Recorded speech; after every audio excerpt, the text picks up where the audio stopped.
This is the Milwaukee Tool 16-inch chainsaw. I personally own a steel gas-operated chainsaw and this Milwaukee Tool chainsaw. And since I've had this one, this is the one that I typically go to first. I saw a demonstration before they had this chainsaw and they had a gas-powered chainsaw, and this chainsaw outperformed the other one in a side-by-side comparison as far as the speed goes.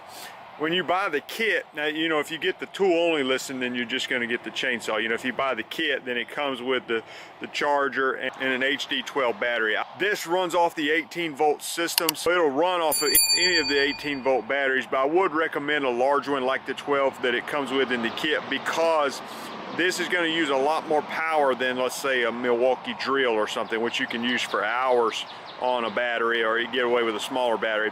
I had a tree fall down in my yard, decent sized tree, and I got about, I'm gonna say it was out there maybe 30 minutes before the battery died. Now that's not 30 minutes of straight runtime, but you know what I'm saying is this thing is pulling a lot of power. So if you use a smaller battery, then you know it's not gonna last that long. But a couple of benefits in my opinion is just it's quieter. So for instance, a gas chainsaw is just constantly running, you know, where this one, as soon as you let the trigger off, it's quiet, and it even runs quieter. Now you still need bar and chain oil on this one to lubricate the chain while operating, but overall the performance of this saw is excellent, and I choose it over the gas chainsaw that I have sitting in my workshop.